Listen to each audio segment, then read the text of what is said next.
Bagaimana kita bisa melewati itu? Hal terakhir yang dia katakan adalah sebuah pertanyaan. Tidak ada seorang pun di base camp yang tahu jawabannya. Tidak akan pernah ada yang tahu. Itu adalah tanggal 17 Oktober 2011 dan 3 pria berada dalam masalah besar di ketinggian 21.000 kaki di dinding selatan Annapurna, Nepal. Salah satu dari mereka sudah menduga akan mati di pegunungan. Yang lain hampir kehilangan nyawanya di tempat yang sama. Tapi mereka kembali ke sini untuk alasan yang mengharukan. Saat mereka menuruni gunung, suhu terus menurun hingga di bawah titik beku. Angin menderu kencang. Salah satu dari mereka mengajukan pertanyaan yang mengerikan lewat radio, lalu hening. 10 hari kemudian, sebuah helikopter penyelamat akan melewati tempat ini, dan mereka tidak menemukan apa-apa. Mereka memang tidak berharap menemukan apa-apa, karena para pendaki Annapurna ini sudah meninggal. Dan semua orang tahu itu. Selamat datang di Ekstrim. Pada awal Oktober 2011, sebuah tim kecil yang terdiri dari 3 pendaki Korea tiba di base camp Annapurna 1. Terletak di ketinggian sekitar 13.500 kaki di atas permukaan laut, camp berbatu dan tandus ini berada di kaki dinding selatan gunung tersebut. Dari sini, selama beberapa hari ke depan, para pendaki mulai beraklimatisasi, menunggu langit cerah sambil merencanakan untuk mencatat sejarah dengan mendaki langsung gunung paling mematikan di Himalaya. Di antara para pendaki yang berkerumun di tenda base camp terdapat Park Yong-suk. Park berusia 47 tahun dan telah menghabiskan sebagian besar dari 3 dekade terakhir melakukan hal-hal di pegunungan yang bagi kebanyakan orang dianggap mustahil. Dia mencapai puncak Everest untuk pertama kalinya pada tahun 1993. Pada tahun 2001, dia telah mendaki semua 14 puncak dunia yang tingginya di atas 26.000 kaki, menjadi orang ke-8 dalam sejarah dan orang Korea pertama yang melakukannya. Tahun berikutnya, dia berdiri di puncak tertinggi di setiap benua. Kemudian, pada tahun 2004, dia berski ke Kutub Selatan tanpa dukungan, menarik sendiri kereta luncurnya selama 44 hari tanpa suplai ulang atau bantuan.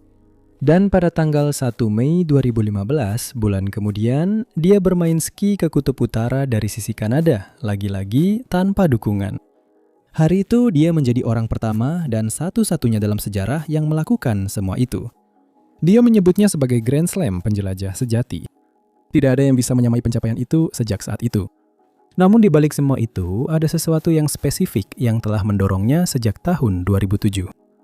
Pada tahun itu, Park berada di sisi barat daya Everest bersama tim pendaki muda Korea yang sedang memasang tali pada jalur baru.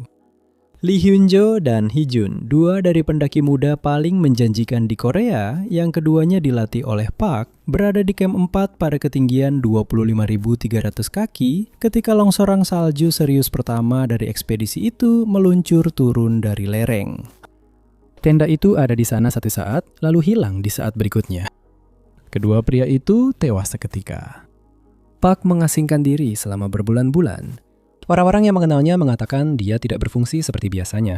Hal ini sangat bisa dimengerti. Setiap pelatih, pembimbing, atau guru sekolah pasti akan memahami hal ini. Setelah berbulan-bulan berduka, Park kembali dengan sebuah pengumuman publik. Dia akan menyelesaikan rute itu untuk para pendaki yang telah meninggal. Dia melakukannya pada musim semi 2009 di jalur yang sekarang disebut oleh jurnal-jurnal pendakian Korea sebagai Rute Korea Park. Itu adalah jalur baru besar terakhir yang dibuat di Everest pada era itu. Meskipun itu benar-benar pencapaian bersejarah, hal itu terutama membuatnya keluar dari masa kelam dan mendorongnya untuk menatap ke depan. Karena sebagai pendaki, jalur Korea milik Park sudah menjadi berita lama bagi bintang pendakian ini pada tahun 2011. Dia tidak ingin berendam dalam kejayaan masa lalu. Tidak. Dia selalu menatap ke depan menuju masa depan. Dia mulai bertanya, apa yang bisa dia taklukkan selanjutnya? Tantangan apa yang paling sulit? Jadi, dia memutuskan untuk menghadapi teka-teki pendakian paling mematikan saat itu, sisi selatan Annapurna. Sekarang, Annapurna 1 adalah, dengan ukuran apapun, salah satu gunung setinggi 26.000 kaki yang paling berbahaya di bumi. Gunung ini memiliki ketinggian 26.545 kaki, dan saat Park tiba pada Oktober 2011, catatan pendakian puncaknya sekitar 191 pendakian sukses dan 61 kematian. Dengan kata lain, untuk setiap 3 pendaki yang berhasil mencapai puncak, 1 orang meninggal saat mencoba. Bayangkan jika 1 dari 3 orang yang masuk ke jalan tol pagi ini tidak bisa pulang ke rumah. Untuk memberikan konteks, rasio Everest sepanjang sejarahnya berada di sekitar 1 kematian untuk setiap 30 pendakian ke puncak. Annapurna secara harfiah 10 kali lebih mematikan. Gunung ini tidak boleh dianggap remeh. Park sudah sangat menyadari bahaya-bahaya ini. Bahkan, dia sudah pernah mendaki Annapurna 15 tahun sebelumnya pada tahun 1996. Tapi dia tidak hanya datang untuk mencapai puncak. Dia datang untuk mencetak sejarah. Pak berencana mendaki Annapurna melalui sisi selatannya. Dan lihat, meskipun saya sudah bilang gunung ini tidak bisa dianggap enteng, sisi selatan benar-benar layak mendapat peringatan khusus. Sisi selatan Annapurna 1 memiliki sekitar 10.000 kaki tebing hampir vertikal yang terdiri dari batu, es, serat yang menggantung, dan jurang-jurang. Tebing itu menjulang di atas kawasan suci Annapurna seperti sebuah dinding, dan struktur alaminya melakukan satu hal dengan sangat baik. Tebing itu mengarahkan semua yang terlepas dari puncak, baik itu batu, es, atau salju, langsung turun ke jalur pendakian dan mengenai siapapun yang sedang bergerak di sana. Tidak ada tempat untuk bersembunyi atau punggungan untuk menyamping. Begitu Anda sudah berkomitmen pada jalur ini, satu-satunya jalan keluar adalah melewati puncak atau kembali turun ke jalur semula. Jalur spesifik yang ingin didaki oleh Park terletak tepat di tengah-tengah area berbahaya ini, dan sejarahnya sangat menakutkan. Ekspedisi Inggris tahun 1970 di sisi selatan kehilangan beberapa pendaki. Pada tahun 1992, pendaki gunung asal Prancis Pierre Béguin, yang dianggap sebagai salah satu yang terbaik di generasinya, mencoba jalur yang persis sama ini. Dia terpaksa mundur, titik pengamannya gagal, dan dia jatuh hingga tewas. Pada tahun 2007, mesin pemanjat cepat asal Swiss Ueli-Steg mencobanya. Dia terkena batu jatuh di kepalanya, pingsan, dan terjatuh sejauh 1.000 kaki di dinding tebing. Dia nyaris saja berhasil selamat. Pak sendiri telah melihat secara langsung betapa berbahayanya gunung ini. Setahun sebelumnya, pada tahun 2010, Pak dan 2 pendaki lainnya mencoba jalur ini. Mereka sedang dalam perjalanan naik ketika sebuah batu sebesar manusia jatuh dari tebing dan menabrak rekannya, memaksa evakuasi darurat. Itulah catatan jalur yang sedang dicoba didaki oleh Pak pada Oktober 2011 itu. Kegagalan jauh lebih mungkin terjadi daripada keberhasilan. Setiap pendaki gunung serius di dunia mengetahuinya. Federasi Alpin Korea mengetahuinya. Park, yang telah mempelajari setiap upaya pendakian sisi selatan utama, mengetahuinya lebih baik daripada siapapun. Sebenarnya, sebelum dia pergi, dia berkata seperti ini. Aku semakin hari semakin mungkin untuk mati. Aku menjalani setiap hari dengan hati yang bersyukur. Tapi seorang pendaki gunung yang menetap bukanlah seorang pendaki gunung. Jika seekor harimau kehilangan sifat liarnya, apakah itu masih disebut harimau? Saya terlahir dengan keberuntungan seorang penjelajah. Jadi saya pikir saya akan terus menjelajah dan mendaki gunung sampai hari saya meninggal. Sekarang, Park bukan orang yang punya kecenderungan bunuh diri. Dia tidak berencana mengakhiri hidupnya di gunung. Bagaimanapun juga, dia adalah pria berusia 47 tahun dengan seorang istri dan seorang putra remaja di rumahnya di Seoul. Bahkan, dia juga pernah berbicara dalam wawancara tentang mengurangi aktivitas, tentang membimbing para pendaki junior, dan fokus pada tanggung jawabnya sebagai figur publik serta kepala yayasan. Hanya satu petualangan besar lagi, pikirnya. Lalu dia akhirnya bisa pensiun dan menikmati hidup yang telah ia bangun. Tapi sementara publik mendengar kabar tentang pensiun, orang-orang yang benar-benar mengenal Park tidak mempercayainya sama sekali. Park ingin ada untuk keluarganya, benar, tapi kamu tidak memesan tiket ke jalur paling mematikan yang belum pernah didaki di Himalaya. Dan kamu jelas tidak akan menggunakan strategi pendakian yang direncanakan Park. Tapi kita akan membahas itu lebih lanjut nanti. Park tidak mencoba rute bersejarah ini sendirian. Berlindung di tenda bersamanya, ada 2 pria yang pilihan dan kesetiaannya akan mengikat nasib mereka bersama dengan cara yang tak bisa dibayangkan siapapun. 2 pria yang bersama Park ini bukan dipilih secara acak.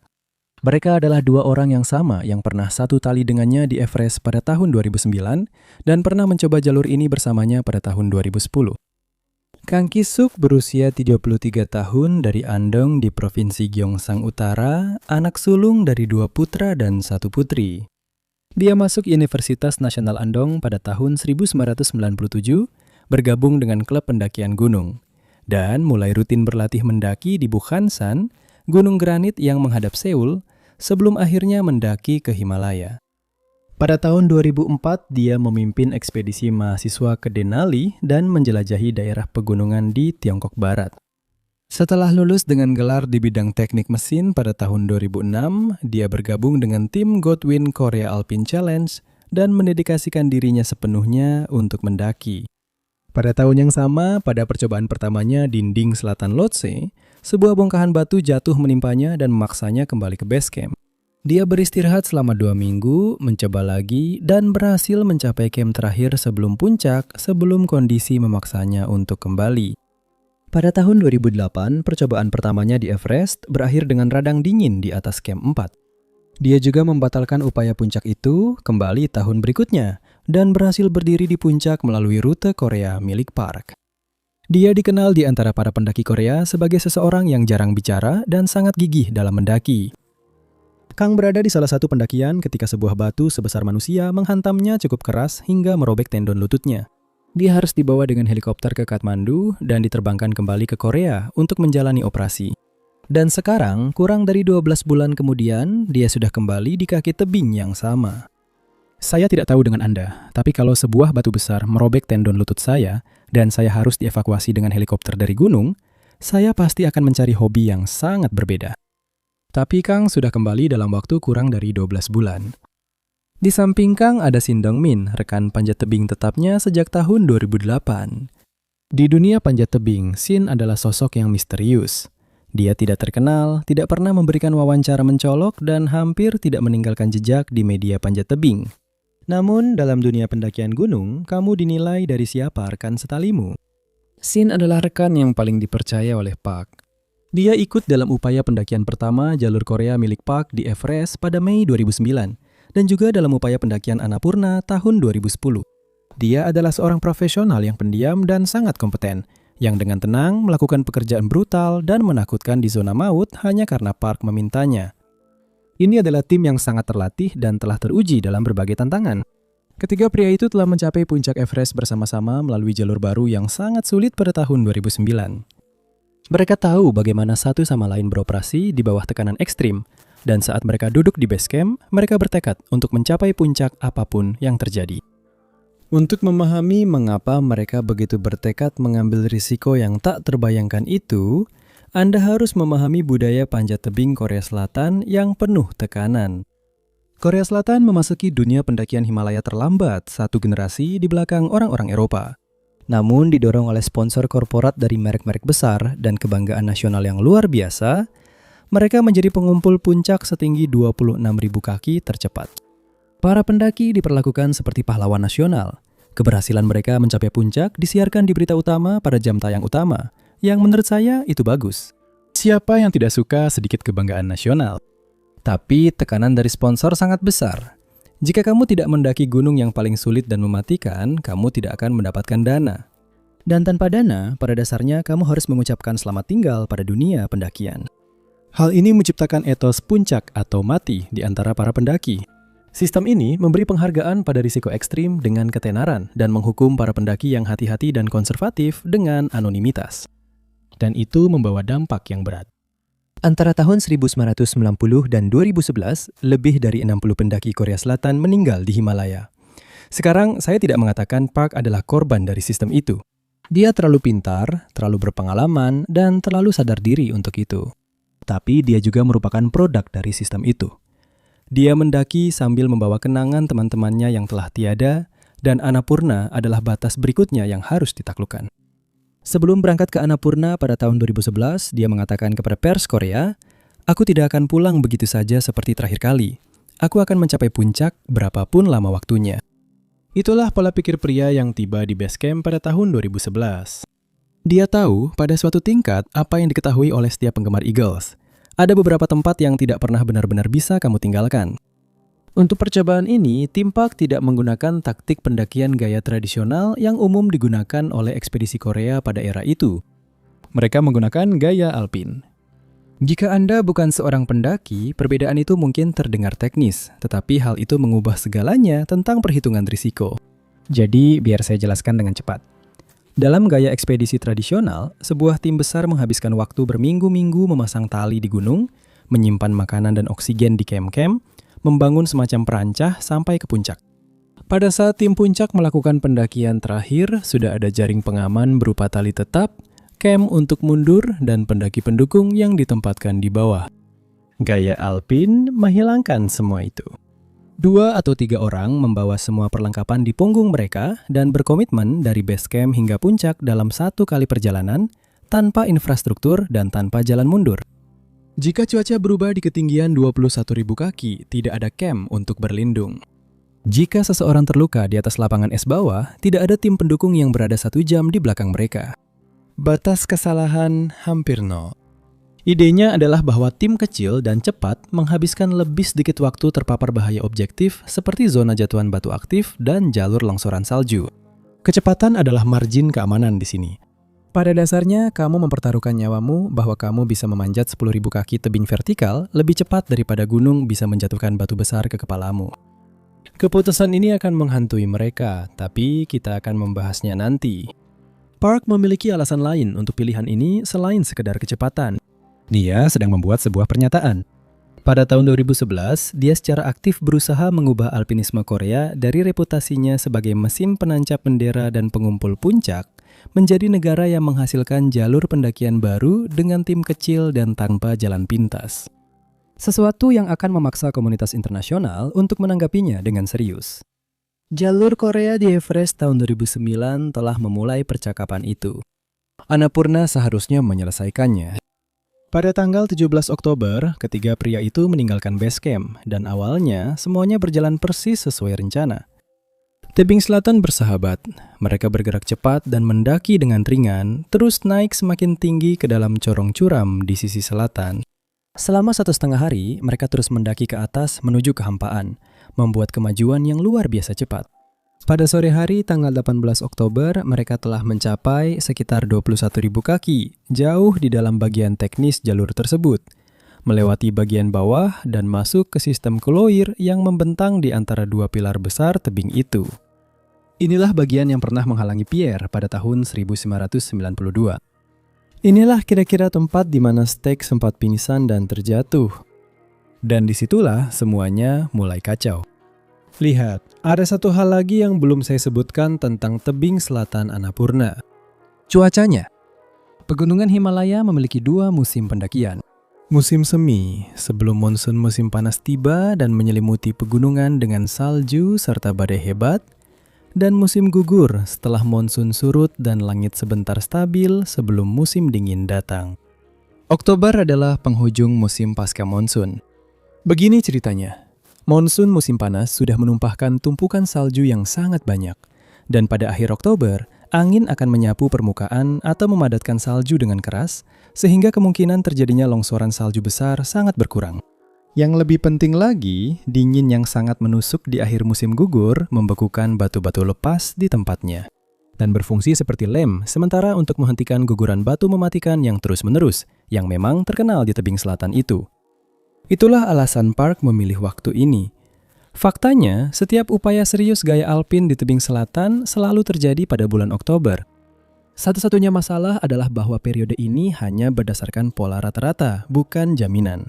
Dan Annapurna berada di posisi yang membuatnya menjadi salah satu gunung yang paling sensitif terhadap cuaca di seluruh jajaran Himalaya. Pada akhir Oktober, rentang waktu antara langit cerah dan badai dahsyat amat singkat. Badai bisa menghantam gunung tanpa peringatan sama sekali. Tim ini mempertaruhkan nyawa dengan keyakinan bahwa cuaca bulan Oktober akan bertahan cukup lama bagi mereka untuk bergegas mendaki tebing dan kembali turun. Tapi gunung ini punya rencana lain. Saat Park dan para pendaki lainnya berada di ketinggian 21.000 kaki, semakin masuk ke dalam sistem Kuloir atas, badai tiba-tiba melanda langit Annapurna tanpa peringatan.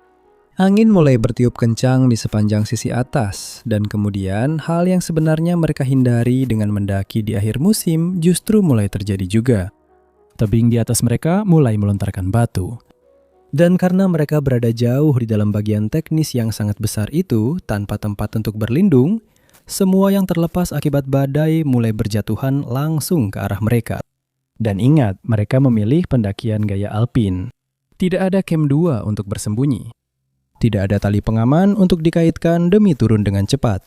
Mereka terjebak di zona maut dalam badai salju di dinding yang hampir vertikal yang terus-menerus runtuh di atas mereka. Park dan yang lainnya mulai berjuang mati-matian untuk bertahan hidup. Saya hanya bisa membayangkan ketakutan luar biasa yang dialami ketiga pria itu saat itu mencoba turun di landscape asing berupa tebing curam dan celah-celah es yang seolah tak berdasar sambil terus dihujani reruntuhan dari gunung di atas mereka. Tapi Park sudah pernah mengalami yang lebih buruk. Kembali pada tahun 1991, saat percobaan pertamanya mendaki Everest, Park terjatuh sejauh 490 kaki di dinding barat daya. Dia menabrak gunung, terus meluncur, dan entah bagaimana akhirnya berhenti. Dia berhasil selamat dan berjalan pergi. Dia kembali 2 tahun kemudian dan berhasil mencapai puncak. Pada tahun 2007, dia menyaksikan 2 rekan pendaki terdekatnya meninggal di Everest, dan dia tidak menyerah. Ini adalah seorang pria yang telah diuji oleh gunung-gunung sepanjang hidup dewasanya dan selalu menemukan jalan keluar.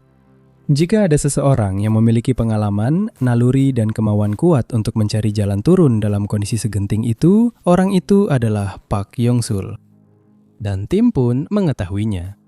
Park adalah versi nyata dari seseorang yang benar-benar menolak untuk menyerah.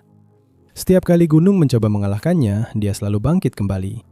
Dia pikir kali ini akan seperti itu juga. Sekitar pukul 4 sore pada tanggal 18 Oktober, Park menekan tombol radionya dan menghubungi base camp. Suaranya, menurut semua orang, terdengar tenang.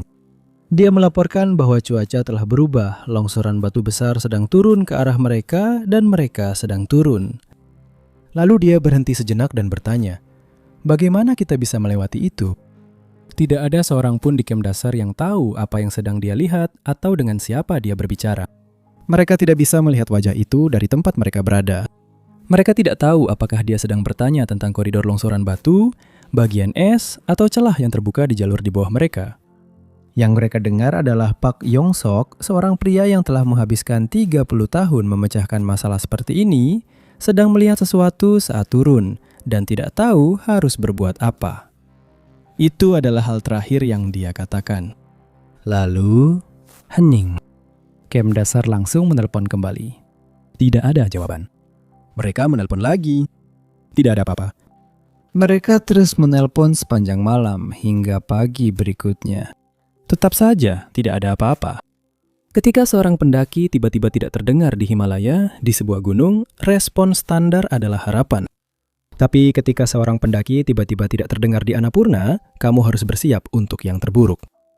Keesokan paginya, 2 anggota tim base camp sudah mendaki sampai ke kaki tebing tempat Park, Kang, dan Shin memulai pendakian. Dan apa yang mereka temukan membuat mereka yakin akan nasib mereka. Posisi tempat camp lanjutan mereka didirikan telah tersapu bersih oleh longsoran salju.